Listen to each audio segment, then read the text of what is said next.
Alhamdulillah, alhamdulillahi rabbil alamin, wa bihi nasta'in ala umuri dunya waddin. Wassalatu wassalamu ala ashrafil anbiya'i wal mursalin, nabiyyuna Muhammadin sallallahu alaihi wasallam wa ala alihi wa sahbihi ajma'in. Rabbi shrah li sadri wa yassir li amri wahlul 'uqdatam min lisani yafqahu qawli. Puji syukur kehadirat Allah Subhanahu wa taala yang telah mengkaruniakan banyak nikmat kepada kita semua, yang mudah-mudahan kita mampu mempergunakannya di dalam meraih keridhaannya sehingga menghantarkan kita ke surga Allah kelak ketika di akhirat.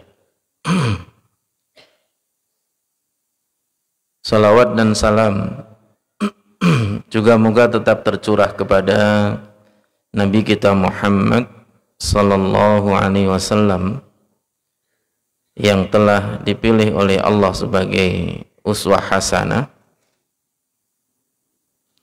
sehingga tak layak bagi setiap orang yang beriman kecuali mengikuti apa yang telah beliau contohkan dan beliau sunnahkan.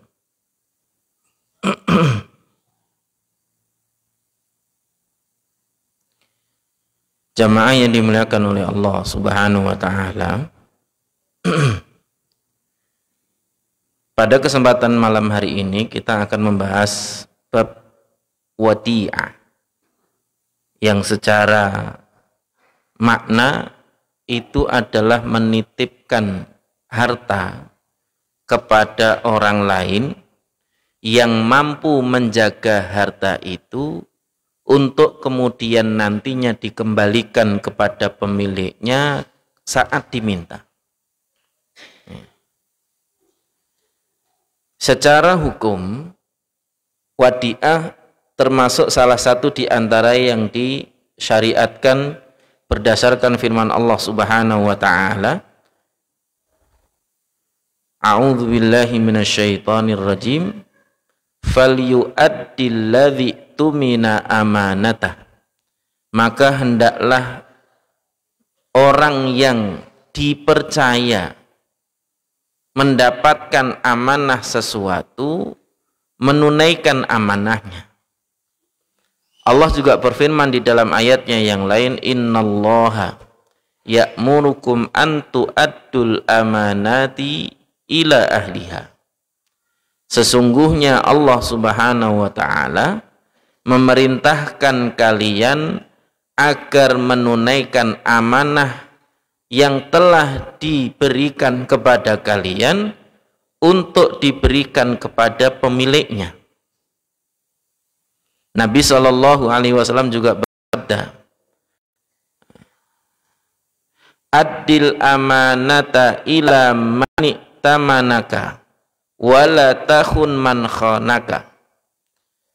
Tunaikanlah amanah dari orang yang telah mempercayakannya kepadamu, dan janganlah engkau berkhianat terhadap orang yang telah mengkhianatimu. Dan masih banyak lagi nas-nas yang lain yang menunjukkan tentang masyru'iyahnya wadi'ah itu sendiri, meskipun para ulama madzhab dalam hal ini 4 mazhab berbeda pendapat tentang hukumnya ya, terkait dengan wadi'ah ini, apakah kemudian dia mutlak boleh atau boleh dari satu sisi saja yang menitipkan saja, atau boleh dari sisi yang sebelahnya yang lain saja. Nanti para ulama secara umum berbeda pendapat, tapi yang jelas adalah bahwa hukum asalnya ini termasuk bagian dari yang disyariatkan. Sehingga ketika kemudian kita mendapatkan amanah, kalau kita merasa mampu, dianjurkan kita untuk menerima amanah itu. Tapi kalau kita merasa tidak mampu, minta uzurlah agar kemudian amanah itu diberikan kepada orang lain yang dianggap lebih mampu. Dan ini bagian dari yang dianjurkan sesuai dengan hukum asalnya. Karena sesuatu itu kalau kemudian kita dapati bukan karena kita meminta, kemudian kita mengusahakan untuk melaksanakan amanah itu dengan baik, Allah akan membantu kita. Sebagaimana yang disebutkan di dalam sebuah hadis. Apalagi terkait dengan amanah bukan harta, tapi amanah jabatan misalnya. Karena amanah ini sifatnya umum, Pak. Semua yang dititipkan itu sifatnya umum. Ada titipan itu ya berupa jabatan. Cuman yang jadi masalah banyak hari ini yang menganggap bahwa titipan itu adalah hak milik, itu masalahnya. Ya. Ketika menganggap bahwa titipan itu hak milik, akhirnya dia nggak rela ketika titipan itu diambil oleh pemiliknya. Itu yang kemudian menjadikan asbab masalah di dalam bermuamalah terkait dengan urusan titipan tadi. Namanya titipan itu ya ibarat kita sebagai tukang parkir, Pak. Dititipi motor, motornya diambil ya kita nggak perlu marah-marah, yang mengambil yang punya, gitu kan? Dan begitulah amanah. Jabatan juga sama. Jabatan awalnya bukan milik kita, tiba-tiba kita diberikan amanah, kemudian diambil lagi, ya sudah kasihin aja, Pak. Nggak perlu kemudian menjadikan anaknya jadi pejabat dulu juga, baru kemudian kita serahkan kursinya, begitu. Ya. Dan ini bagian dari yang juga penting untuk jadi perhatian kita. Karena itu sekali lagi, itu hanya amanah, titipan, ketika kemudian sudah waktunya diambil, ya sudah berikan. Sebagaimana Khalid, ketika kemudian dia menjadi jenderal tertinggi saat itu, tiba-tiba jabatan jenderalnya dicabut seketika, kemudian jadi kopral, Pak. Kalau hari ini orang sudah setruk, Pak. Eselon 1 tiba-tiba langsung jadi petugas biasa. Biasanya kadang-kadang kaget setruk. Ya, biasa banyak yang ngawal, banyak yang memfasilitasi, tiba-tiba nggak punya fasilitas. Ya.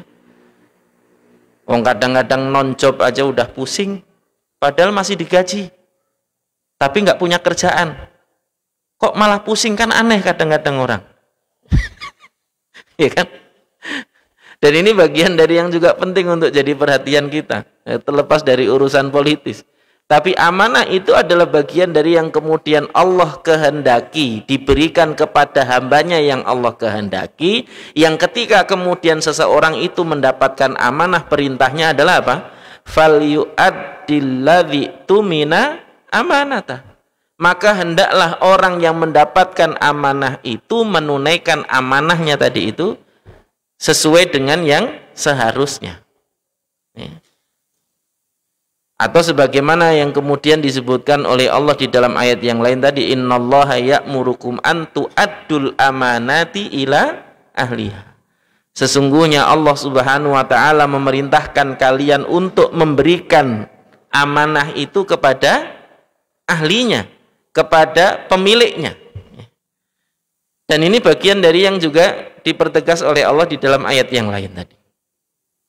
Ada satu faedah berharga dari apa yang diucapkan Nabi Shallallahu Alaihi Wasallam terkait dengan amanah tadi. Ya. Nabi Shallallahu Alaihi Wasallam bersabda, "Adil amanata ila manitamanaka."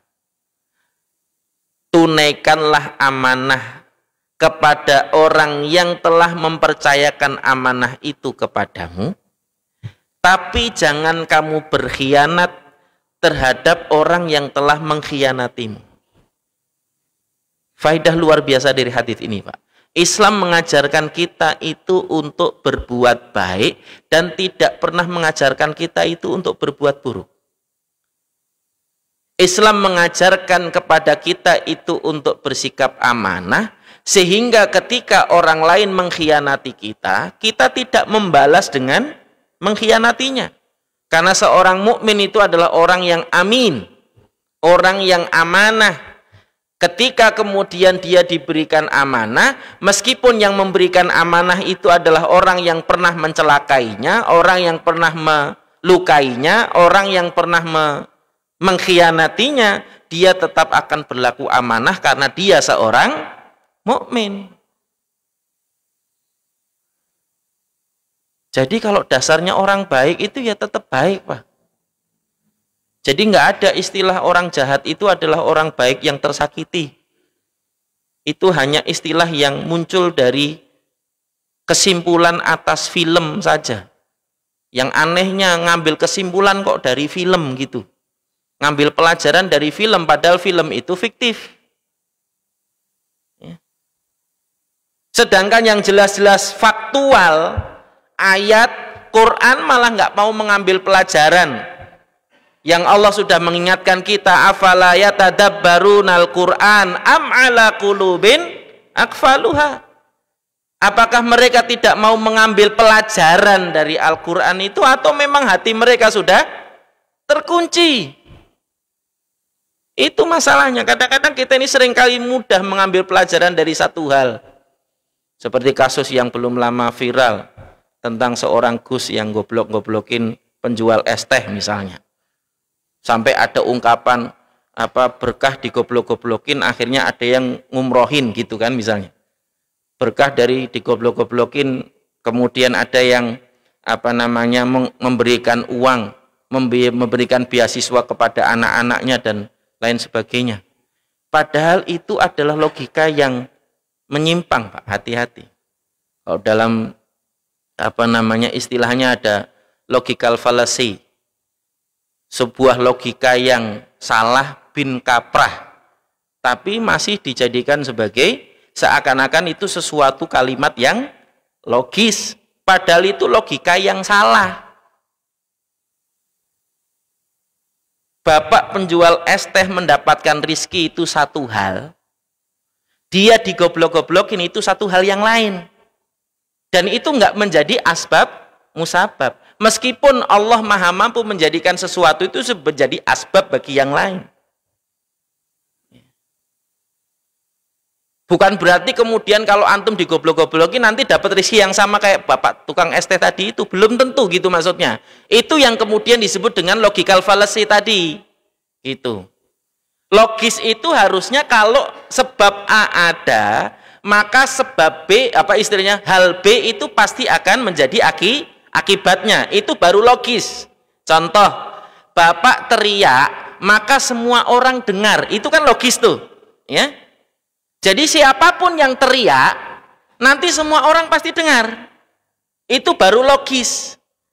Tapi ini logikanya salah kaprah. Gara-gara digoblok-goblokin, akhirnya bapak penjual es teh dapat berkah, ya. Kemudian dapat anaknya di beasiswa, kemudian dapat duit, kemudian ada yang menjanjikan diumrohkan dan seterusnya.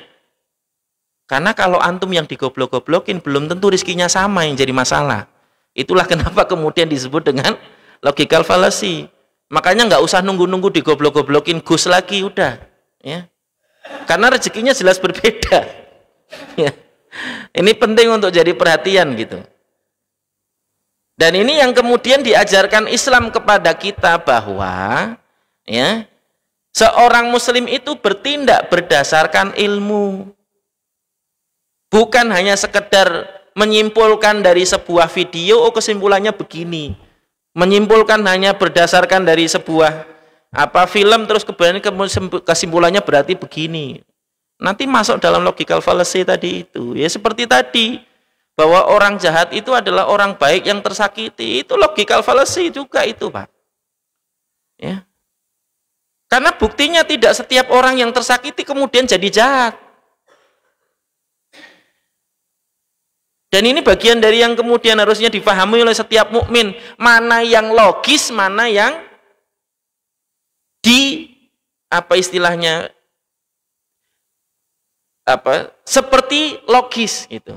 Mana yang betul-betul logis, mana yang cuman seperti logis. Ini yang kemudian harus difahami, Pak. Termasuk tadi yang disebutkan oleh Nabi.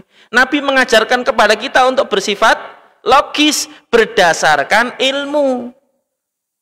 Kalau engkau diberikan amanah, ya, maka tunaikanlah amanah itu. Tapi kalau engkau dikhianati, jangan pernah mengkhianati orang yang telah mengkhianati dirimu.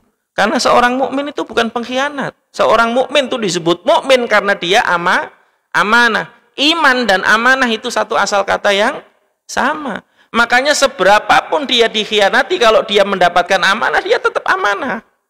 Bukan kemudian balas dendam mengkhianati juga, bukan. Berarti dia sama aja sama orang itu. Itu. Dan ini bagian dari yang juga penting untuk dijadikan sebagai pelajaran bagi kita. Apa istilahnya? Pelajaran berharga dari faidah luar biasa dari hadis Nabi Shallallahu Alaihi Wasallam. Syekh Abu Bakar Jabir Al-Jazairi menyebutkan di dalam kitabnya ini, ya, karena wadi'ah itu adalah bagian dari amanah dan hukum wadi'ah berbeda-beda tergantung dengan kondisi. Ya. Kadang-kadang wadi'ah itu sifatnya wajib diterima oleh seorang mukmin, seperti kasus jabatan tadi. Ketika kita tidak meminta, kemudian kita ditunjuk karena kita dianggap mampu, ya. Selama kita tidak memintanya, kemudian kita berusaha untuk amanah di dalam menjalankannya, Allah akan membantu kita. Tapi kalau kita yang meminta jabatan itu, ya, kita yang meminta jabatan itu, padahal kita tahu bahwa kita belum tentu mampu mengamalkannya, Allah akan uji kita dengan menjerumuskan kita di dalam keterpurukan lantaran jabatan yang kemudian kita terima tadi. Dan ini penting untuk jadi perhatian. Maka dulu para sahabat itu berusaha menghindari jabatan sebisa mungkin. Bahkan ketika mereka mendapatkan amanah berupa jabatan itu bukan alhamdulillah, Pak. Innalillah. Itu yang sunnah. Jadi kalau hari ini ada pejabat baru misalnya pemilihan kok jadi, kemudian dia ngucapin alhamdulillah, itu berarti menyelisihi sunnah. Menyelisihi sunnah. Karena dulu para salaf itu kalau dapat jabatan selalu mengucapkan inna lillah. Dan ini penting, ini tentang konsep ini, bahwa jabatan itu, amanah itu bukan karunia. Kadang-kadang itu ujian, itu masalahnya. Dan orang-orang soleh dahulu dari kalangan sahabat tabi'in dan tabi'ut tabi'in menganggap jabatan itu bagian dari beban yang nanti akan menjadi tanggung jawab yang berat di akhirat. Makanya ketika mereka mendapatkan amanah jabatan tadi itu mereka selalu mengucapkan inna lillahi wa inna ilaihi raji'un, seperti mendapatkan berita kematian karena dianggap musibah, Pak. Sedangkan hari ini orang dapat jabatan tuh menganggapnya karunia sampai sujud syukur. Itu yang kemudian agak berbeda, ya. Dan ini penting untuk jadi perhatian kita. Wa dzalika fima idza tarra alaihi muslimun fi hifdzi malihi. Seperti kasusnya ketika memang mendesak, tidak ada yang mampu menjaga harta itu kecuali dirinya, maka seorang muslim wajib untuk menerimanya. Bi allam yujad man yahfadhuhu lahu siwa. Dan ini bagian dari salah satu di antara bentuk memudahkan urusan seorang mukmin yang Allah janjikan, wallahu fi aunil abdi makanal abdu fi auni akhi. Allah tetap akan menolong hambanya selama hambanya itu menolong saudaranya. Dan itu janji Allah Subhanahu wa ta'ala. Maka ketika kemudian wadi'ah itu menjadi wajib, ya, tidak ada alasan bagi kita untuk menolaknya. Ketika memang kita yang satu-satunya dianggap mampu menjaga amanah itu. Wa qad yakunu mustahabban, bisa jadi menerima amanah itu sifatnya sunnah. Idza talaba minhu hifdzu syai'in wa huwa ya'nasu min nafsihil qudrah ala hifdzihi, yaitu ketika kemudian dia diminta untuk menjaga sesuatu dan dia melihat dirinya mampu untuk menjaganya. Dan ini menjadi salah satu di antara bagian dari apa yang disebutkan oleh Allah di dalam firman-Nya, wa ta'awanu 'alal birri wat taqwa, maka tolong menolonglah kalian dalam kebaikan dan ketakwaan. Maka kalau ada saudara kita yang kemudian sedang mengusahakan kebaikan, tolong menolonglah, Pak. Karena ini bagian dari yang diperintahkan. Tahu saudaranya bangun rumah, tolong menolonglah. Tahu saudaranya sedang mengusahakan sesuatu, tolong menolonglah. Tahu saudaranya sedang mengangkut sesuatu, tolong menolonglah, dan begitu seterusnya. Selama itu bagian dari kebaikan dan ketakwaan, tolong menolonglah. Saudaranya bikin program misalnya untuk memakmurkan masjid, tolong menolonglah, Pak. Ya. Dan itu bagian dari yang diperintahkan oleh Allah Subhanahu wa Ta'ala. Ya.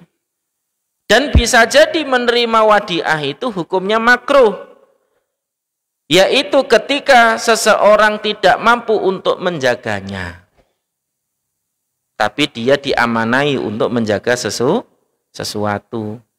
Seperti orang yang nggak bisa megang duit, tapi dikasih amanah megang duit misalnya.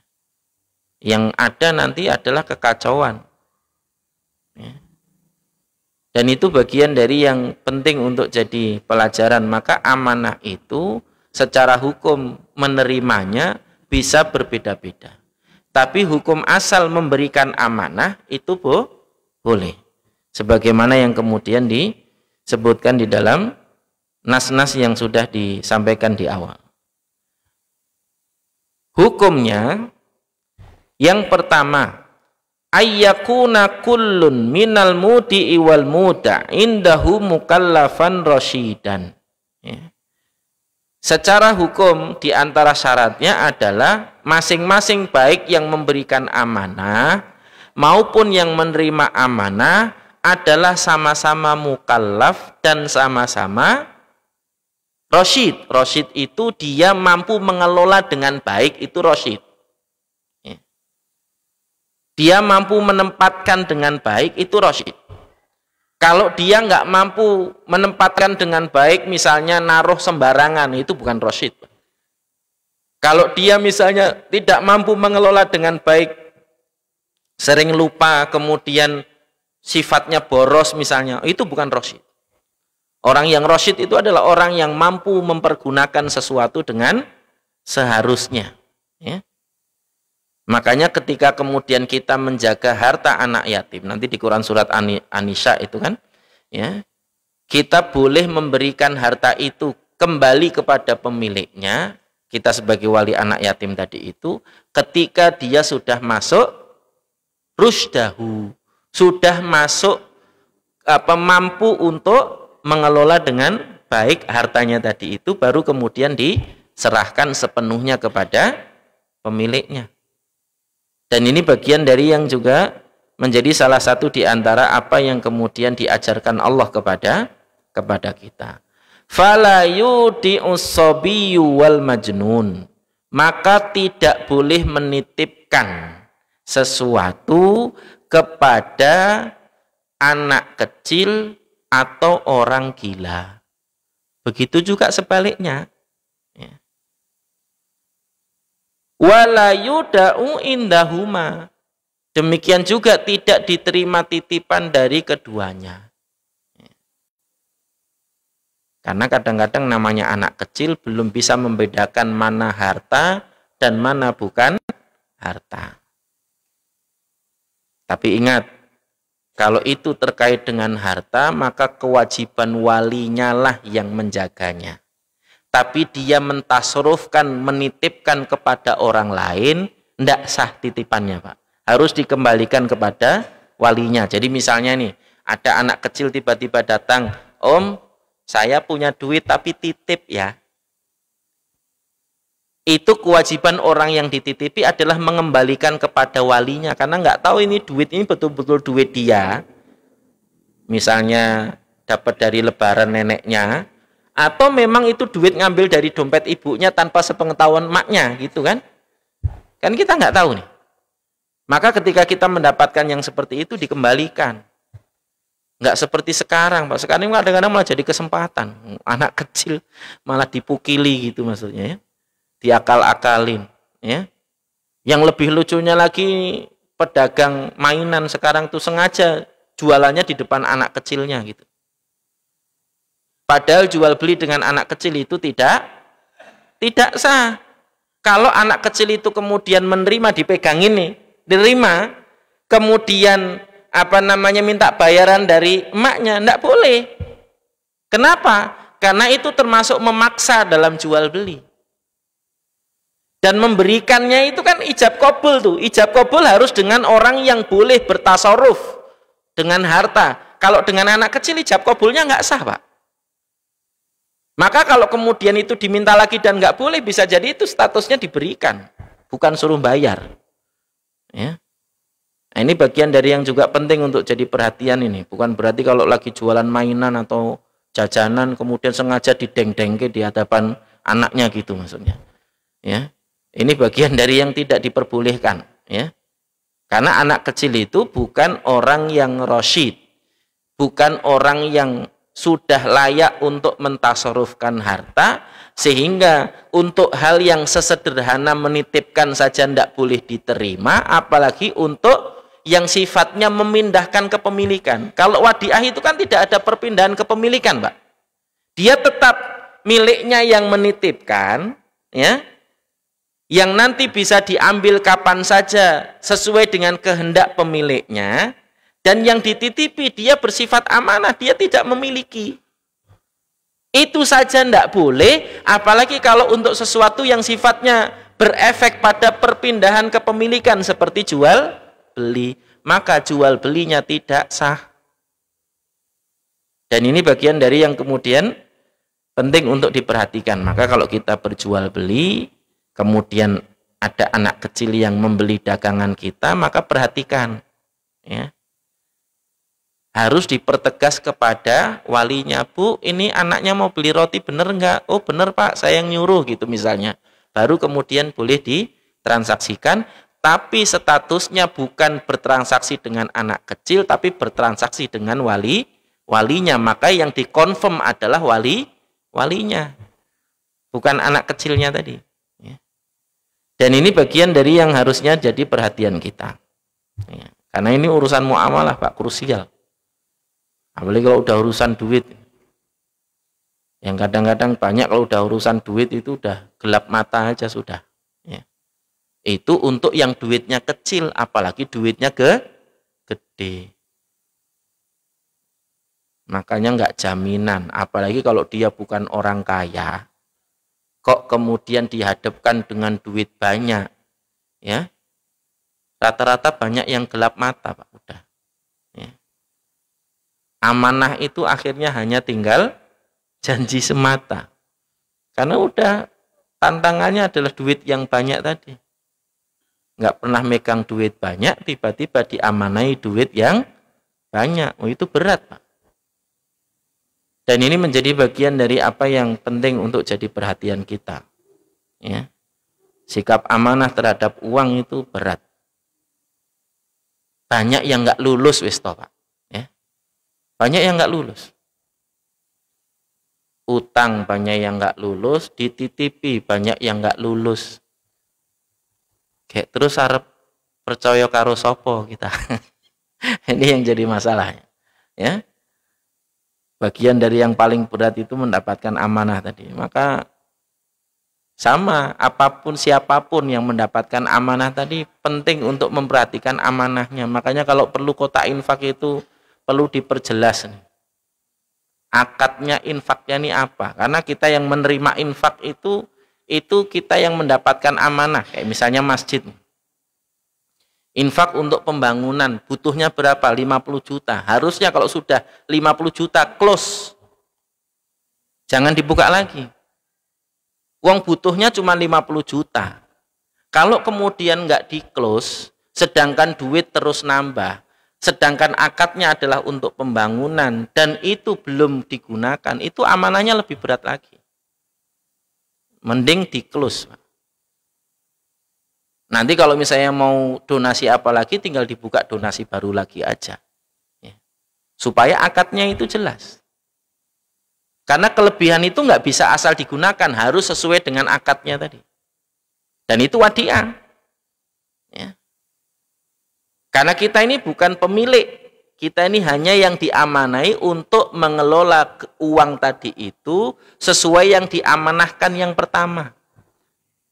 Maka hati-hati siapapun yang hari ini dipegangin uang, entah karena dia bendahara masjid, atau bendahara komunitas, atau bendahara lembaga, atau bendahara apapun itu, uang itu bukan milik Anda. Ndak boleh asal minjem, ndak boleh asal minjemin orang lain dengan uang itu. Karena uang itu bukan milik kita. Itu diamanahkan kepada kita. Catat baik-baik ini. Salah satu bentuk amanahnya Nabi itu, Pak, bahkan ketika dititipi sesuatu, ya, sampai bertahun-tahun saat dikembalikan itu bahkan bentuk ikatannya aja nggak berubah. Kalau dulu kan kantong isinya koin, ya bentuknya begitu, Pak. Kain gitu, isinya harta, entah emas, entah apa, kemudian diikat, bahkan ikatannya nggak berubah. Maka kalau kita mau ngetes orang itu amanah atau tidak, gampang, Pak. Titipin aja duit 100.000. Besok suruh ngembaliin. Kalau nomor serinya berubah, itu nggak amanah. Tuh, serius saya. Tak ajari caranya. Jadi kalau mau ngetes calon bendahara, gampang aja, titipin aja duit 100.000. Misalnya 3 hari atau 2 hari atau 1 hari, besok suruh balikin. Kalau nomor serinya berubah, nggak amanah berarti. Karena asal amanah itu tidak berubah sama sekali, Pak. Asalnya ya, hukum asalnya. Meskipun nanti bolehkah kemudian diganti dengan yang semisal tadi, para ulama berbeda pendapat. Tapi hukum asalnya, wadiah, amanah itu tidak berubah. Dititipi motor, ya nanti dibalikin yang motornya seperti sedia kala saat dititipkan tadi, nggak dirubah-rubah. Bukan kemudian dipinjam dulu helmnya, dipakai dulu sebentar keluar, enggak. Yang itu nggak amanah yang kayak gitu. Ya. Serius ini kok malah pada ketawa sih gimana? Ya. Tak ingetin lagi. Itu asalnya amanah itu seperti itu. Ya. Nah, nanti kalau dalam klausul akad muamalah maliyah lebih ribet lagi karena nanti ada ada wadiah yang dikomersilkan. Ya. Wadiah yang dikomersilkan contohnya apa? Ya, hari ini seperti pengiriman barang. Ya. Ekspedisi. Itu termasuk bagian dari bentuk wadiah, tapi dikomersilkan. Boleh tidak? Hukum asalnya tidak ada larangan. Ya. Selama memang kondisinya dijaga seperti saat diserahkan. Makanya kalau ada kasus paket kok sudah berubah, entah awalnya kotak jadi bulat, karena ringsek, Pak, maksudnya jadi bulat ya. Harusnya kan kotak nih, wadahnya kotak, sampai tempat jadi bulat, itu nggak amanah itu. Dan tugas ekspedisi itu berat, Pak. Menjadikan barang itu sampai kepada pemiliknya utuh seperti saat ketika dititipkan. Karena saya pernah ngirim barang kardus ke rumah, ya. Itu yang terjadi adalah apa? Sampai rumah itu kardusnya sudah tetel doel, Pak. Sudah kayak dibuka gitu, dicek, kemudian ini. Kenapa, Pak? Barangnya kotak, kardus, berat, padahal isinya buku. Ngirimnya ke Ngeruki lagi waktu itu. Karena rumah ibu saya di Ngeruki. Waktu itu arah-arah sana itu dicurigai gitu, apalagi barangnya gede, berat, kotak gitu kan. Ya. Beneran Pak, itu dibongkar kayak disilet begitu, dibuka, tapi diberikan dalam keadaan begitu. Dilalahnya ibu saya nggak bisa komplain, maksudnya nggak tahu apakah ini bisa komplain atau tidak. Taunya apa, tukang kurirnya itu langsung pergi aja gitu. Padahal ini kurir BUMN ini. Ya. Dan itu kasus Pak, yang seperti itu. Yang seperti itu tidak amanah. Dan ini bagian dari yang juga harusnya menjadi perhatian kita. Ya. Karena memang untuk megang amanah itu sulit. Sampai seperti itu. Dan ini bagian dari yang harus diperhatikan. Maka terkait dengan urusan wadiah tadi itu perhatikan betul. Apalagi nanti di dalam akad keuangan ada namanya wadiah dhamana, ada wadiah amanah. Padahal sebenarnya aslinya wadiah itu amanah, tapi hari ini ada istilah Pak. Nanti kalau di dalam dunia perbankan adalah ada wadiah yaddomana. Yaddomana itu wadiah, tapi dengan kesepakatan ini boleh dipakai dengan catatan nanti diganti yang semisal. Itu namanya wadiah dhamana. Wadiah yaddomana istilahnya kalau di dalam istilah keuangannya itu. Ada lagi nanti wadiah yad amanah. Kalau wadiah amanah itu nggak diutak-atik. Dia seperti dititipkan, nggak diambil sama sekali, nanti dikembalikan sebagaimana asalnya. Ya. Dan ini bagian dari yang kemudian kita dapati di dalam dunia perbankan atau lembaga-lembaga keuangan yang semisal. Nanti antum perlu paham yang seperti itu. Karena apa? Karena konsekuensi wadiahnya berbeda. Kalau kemudian wadiah yaddomana itu dia wadiahnya berarti kita ketika mensepakati akad itu, kita mengizinkan kepada yang dititipi untuk mempergunakan sementara dengan catatan saat kita butuh, kita ambil gantinya. Diganti yang semisal. Ya. Kalau wadiah, yad amanah tadi itu, dia tidak boleh dipakai. Nah itu perlu pahami betul. Karena tidak semua wadiah itu ketika kemudian diakadkan tadi itu di dalam lembaga keuangan itu nanti sama. Maka ketika kemudian nanti akadnya berbeda, konsekuensinya juga berbeda. Ini sekilas terkait dengan contoh wadiah di dalam praktek kehidupan sehari-hari kita. Ya. Hukum yang kedua, la dhamana 'alal muda indahu idza talifat al-wadi'ah biduni ta'addin minhu au tafritin. Tidak ada kewajiban untuk mengganti bagi yang dititipi ketika barang yang dititipkan itu rusak tanpa kesengajaan dirinya dan juga tanpa istilahnya keacuhannya. Artinya dia sudah berusaha menjaga dengan baik tapi rusak. Kayak misalnya kasus kadaluarsa itu kan tidak bisa dihalangi. Artinya kalau rusak ya itu tanggungan dari yang menitipkan, bukan tanggungan dari yang dititipi. Ya. Karena tugas dia hanya menjaga dan sudah dijaga. Sedangkan kadaluarsa kan tidak bisa ditunda. Itu kasus misalnya. Maka yang dititipi tidak punya kewajiban untuk menggantinya. Karena hukum asalnya dia sudah menjaga selama dia tidak menyia-nyiakan barang itu, artinya dia menjaga dengan baik, dan selama dia tidak sengaja merusaknya. Ya. Bukan karena kesengajaan merusaknya. Tapi kalau karena kesengajaan merusaknya, maka dia wajib menggantinya. Dan ini bagian dari yang penting untuk diperhatikan terkait dengan hukum wadiah. Maka Nabi SAW bersabda, wala dhamana ala mu'tamin. Orang yang diberikan amanah itu tidak menanggung kalau seandainya terjadi kerusakan. Juga sabda Nabi SAW yang lain, man auda'a wadi'atan fala dhamana alaihi. Ya.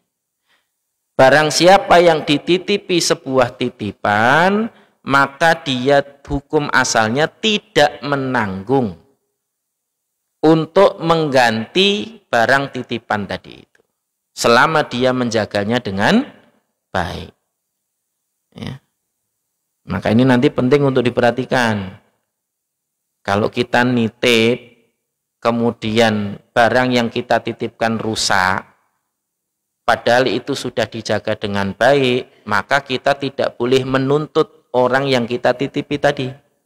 Ya. Dan ini bagian dari yang seharusnya diperhatikan. Ya. Ketika itu bukan karena unsur kesengajaan dirusak, dan juga bukan karena kelalaian atau karena abai terhadap barang yang dititipkan tadi itu. Ya. Kemudian hukum berikutnya, likullin minal mudi'i wal muda indahu raddul wadi'ah mata sya'a. Baik bagi yang menitipkan maupun yang dititipi boleh mengembalikan barang titipan tadi itu sesuai kehendaknya masing-masing, karena ini sifatnya tidak mengikat, Pak. Tidak mengikat itu maksudnya tidak mengikat waktunya. Ini saya titip ya, kita misalnya udah dititipi, udah kita terima nih, tapi ternyata kita harus pergi ke satu tempat yang kita nggak bisa menjaga itu, kita balikin boleh. Meskipun yang menitipkan tadi belum menginginkan barang itu, kita kembalikan, hukumnya boleh. Sebagaimana saat ketika kemudian baru dititipkan, pulang ke rumah, ternyata ada butuh, diambil lagi. Boleh nggak? Boleh. Nggak perlu nunggu 1 hari 1 malam dulu, gitu, nggak perlu. Jadi kapanpun saat kemudian ingin dikembalikan, baik yang dititipi mengembalikan kepada pemiliknya, atau kemudian pemiliknya mengambil kembali titipannya, masing-masing diperbolehkan. Tidak ada kewajiban yang mengikat gitu. Mengikatnya hanya saat dia menjaga titipannya tadi itu saja. Itu pun hanya sebatas penjagaan. Ya, tidak ada kewajiban tentang hal-hal tertentu, kecuali itu disyaratkan di awal. Misalnya dititipin mobil, nanti saya titip mobil ya, tapi nanti tolong setiap seminggu sekali dipanasin misalnya gitu. Boleh kalau misalnya itu disyaratkan di awal. Tapi ketika kemudian misalnya yang dititip mobil baru seminggu, ternyata dia harus pergi dan nggak bisa menjaga barang yang dititipkan tadi, kemudian dia kembalikan, juga nggak dilarang. Ya. Jadi tidak ada hal yang mengikat untuk kemudian selalu menjaga barang itu tanpa harus mengembalikannya. Ya. Ketika kemudian dia berkehendak untuk mengembalikannya, kembalikan. Tidak ada ikatan tertentu yang mengharuskan dia terus menjaganya. Ya. Kemudian yang berikutnya, la yajuzu lil muda indahu ayantafi'u bil wadi'ah bi ayyi wajhin min wujuhin nafa' illa bi idni sahibiha wa ridahu. Tidak boleh bagi yang dititipi memanfaatkan barang titipan tadi itu dengan pemanfaatan bentuk apapun kecuali dengan izin pemiliknya dan keridhoannya. Dicatat nih Pak, dengan izin dan keridhoannya. Kenapa kok disertakan keridhoannya? Karena ada kasus mengizinkan karena terpaksa. Ini boleh dipakai enggak? Ya udah deh, boleh. Misalnya gitu. Itu berarti mengizinkannya terpaksa itu. Ya.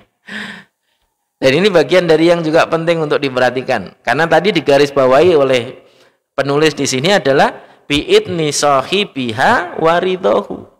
Dengan izin pemiliknya dan keridhoannya. Maka harus betul-betul atas dasar ridho, bukan karena terpaksa. Kemudian yang berikutnya, termasuk di dalam hukumnya juga adalah jika terjadi persengketaan atau perselisihan terkait dengan pengembalian barang titipan, fal qaulu qaulul muda indahu biyaminihi, maka perkataan orang yang dititipi dengan sumpah, illa ayyatiyal mudi bibayinatin, kecuali kalau yang menitipkan itu bisa mendatangkan bukti bahwa yang dititipi belum mengembalikan barang titipannya. Jadi kalau terjadi sengketa, perselisihan antara yang menitipkan barang dengan yang dititipi bilang sudah mengembalikan, yang menitipkan bilang belum dikembalikan, maka yang diambil perkataannya siapa?